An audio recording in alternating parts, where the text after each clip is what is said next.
Yeah, it's about that for now, but I use it like every week. Sounds delicious. When the ban becomes effective, will you be allowed to import French foie gras, or is it really game over for all livers? Yeah, the ban is it's not going to take effect before 3 years. So we're talking about 2022.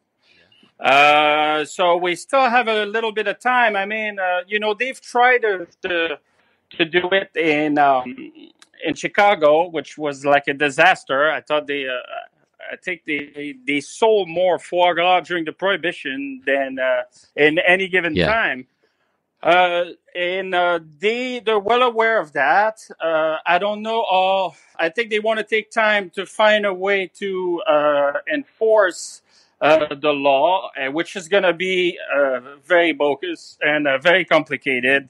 And it's not only foie gras, right? We're talking about duck fat, feathers, all the subproducts that are very, very also important.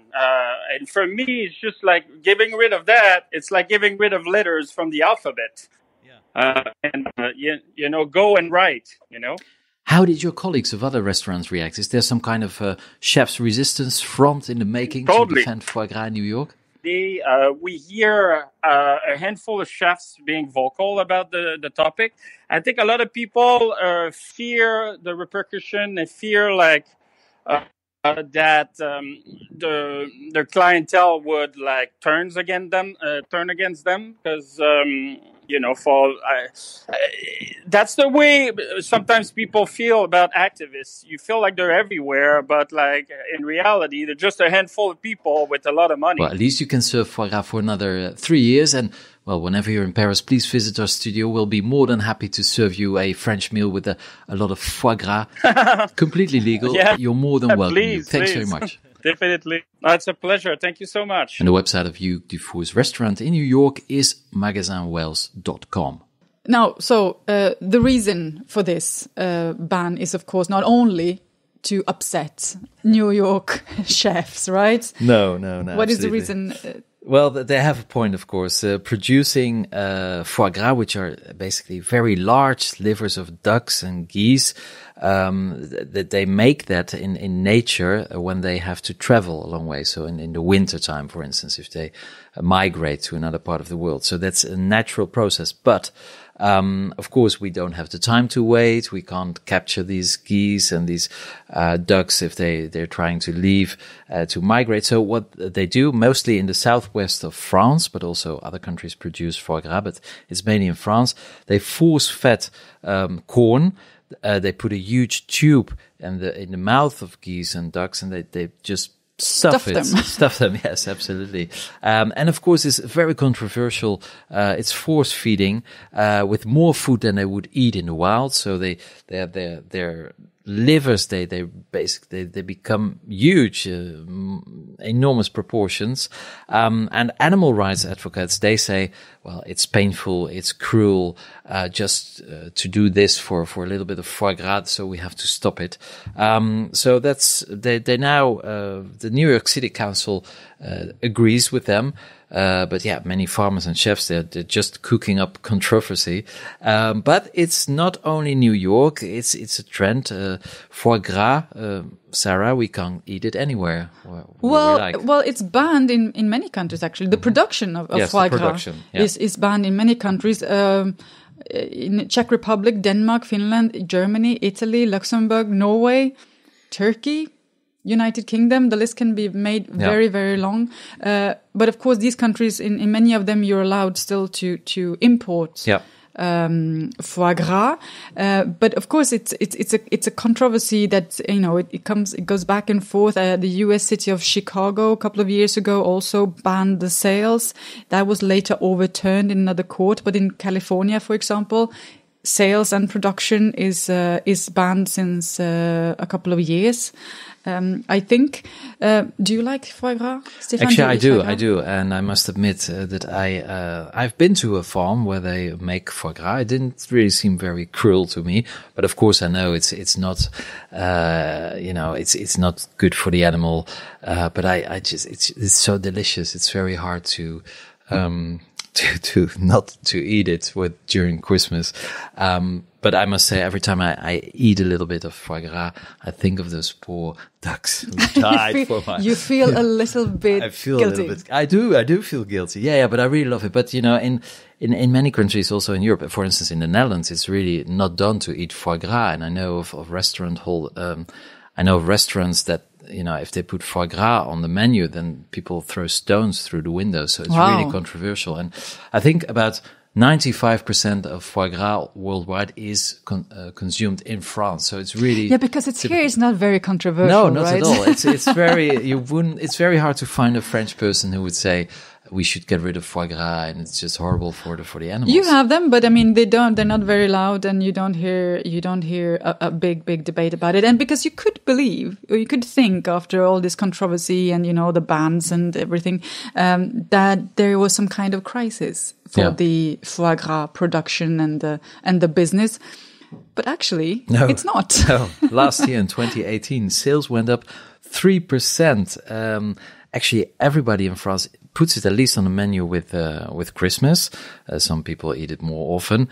And last year in France, they sold for 1.26 billion euros only of foie gras. Most of it sold during Christmas. I think it's about 80% of the sales really that are during the holiday season. A peak in December.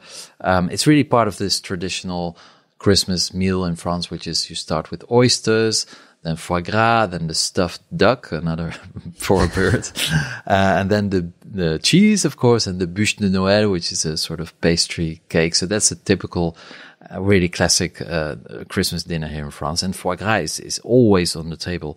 And so a big business, and only 10% of the foie gras is exported. So really most of it is eaten in France. And there's another thing, even if we would like to forbid foie gras in France, there's a problem, right? There's a problem. There's an obstacle. Because here in France, the French law states that foie gras belongs to the protected cultural and gastronomical heritage of France. There you go. Yeah, and Americans, of course, they don't have any gastronomical heritage, so they're probably seen as barbarians. It's called French fries, huh? Yeah, that's true. Yeah, but so unfortunately for the New Yorkers, no more foie gras, but maybe it's good news for the geese and the ducks in the southwest of France.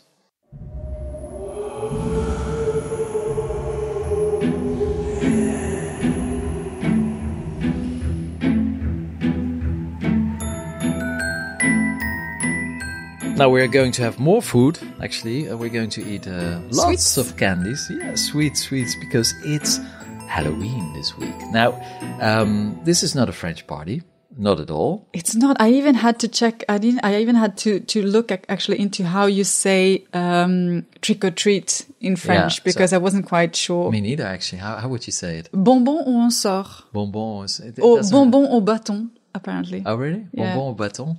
I think that you say bonbon au on sort. Yeah. But I've also read some bonbon au bâton, which I think is a bit more fun. Yeah. And then there's an alliteration to hit somebody who doesn't give you. Well, there's a stick, so either you slap one with the stick or you give them one. I don't know. But now it's really part of French tradition since a couple of years, and it's interesting because the 1st of November, so the day after Halloween, it has always been a holiday. It's Toussaint, or La Fête des Morts, the party of the dead here in France, and that's a day where you remember the loved ones who have died, or when you go to the cemetery to clean up the grave, put up new flowers, something they do in many Catholic countries.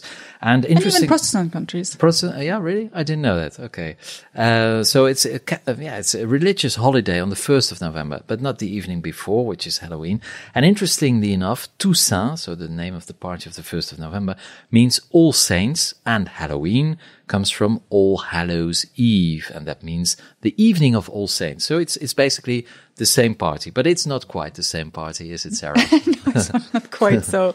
But it is fun to see how, when I moved here 15 years ago, Halloween was nothing. True. At least I didn't see much of it.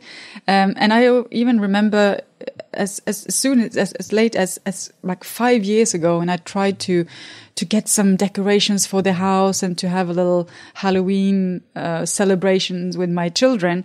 And we struggled, and we still live in the center of Paris, and you can get anything in Paris, but it was impossible to find, some stupid ghost or Halloween decoration. So we ended up going to very specific shops and, got these not very good decorations. And then I would say about 4 years ago, it all exploded. And now it is everywhere because now you can't walk into one single, retailer without having been, I don't know, everything is orange. Walk into some kind of spider web or getting a scary face staring at you.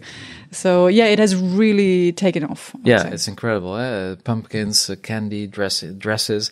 You can find anything now. And half of the French are saying that they're even buying candy to have at home for the bonbon en un sort when kids come over. Yeah, and it's really big because according to the Nielsen Institute, Halloween spending in France was already 1.3 billion in 2018. So that's as much as they spend on foie gras, which is a very old tradition, but this is really new. So 1.3 billion in France alone for something that, it's recently started. Now, is this the globalization of parties? I mean, we have Christmas, but many are criticizing that it's just an imported commercial activity from the US, and is one more trial of just trying to get people to buy more things in the stores. And as the numbers show, it's clearly the case as well that people do buy whatever they buy, if it's candy or if it's decorations or if it's costumes and things like that. But I must say, I mean, I'm a fan of traditions, whatever it is. Scary things. No, not particularly, but I just I think it's nice when you have the same ritual coming up every year. And I don't necessarily buy a lot of things, but I like making scary cookies, and it's a little, the kids really love it. The kids love it. You can have it allows you to talk a little bit about death, and to see that everything's not always sweet and nice and pretty. It can also be scary and very scary and still be fun. Yeah. So are you dressing up this year? No, I hate costumes. So you like Halloween? Are you putting a pumpkin on your head? I do love candy though and sweets. So I'll go for all the sweet stuff, but without a costume. What about you? No, not really. Maybe, my kids, they're only 5 years old, but they really love it, already. I think it's nice, but I'm going to celebrate Halloween, and the candies, I'm eating them already too many anyway the rest of the year. So, but it's a nice party. So, and you do have, Disney, both Disneyland and Parc Asterix. Asterix, they have since years these special Halloween months where you can go and get scared. Yeah, very scary. So even Halloween has taken over France. Is there still maybe a very French party that we can export and sell to the rest of the world? I don't know. If you eat some foie gras during the celebrations, maybe it can become a bit of a French. You get a French touch to it as well. Okay, well, let's have a Halloween this year with candies and some foie gras. That's a pretty scary combination, isn't it?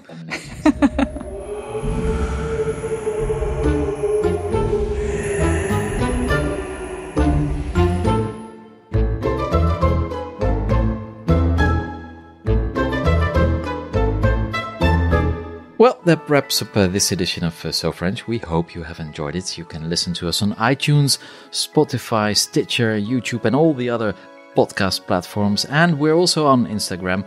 Our account is @SoFrenchNews, so please follow us. And if you like French music, check out our free playlist on Spotify, which we update regularly. Just search for So French Music or click the link on our website. And if you would like to contact us, please mail us on news@sofrench.news. And you can also listen to us on air on World Radio Paris, a station with a lot of excellent shows in English, not only in the Paris region, but also at the Côte d'Azur, at Monaco, Nice and Cannes. We are broadcast at 2:30 p.m. local time on Saturday, and then So French is rerun during the week. We'll be back in 2 weeks with a brand new episode of So French. We hope you'll join us then. Thanks for listening. Au revoir.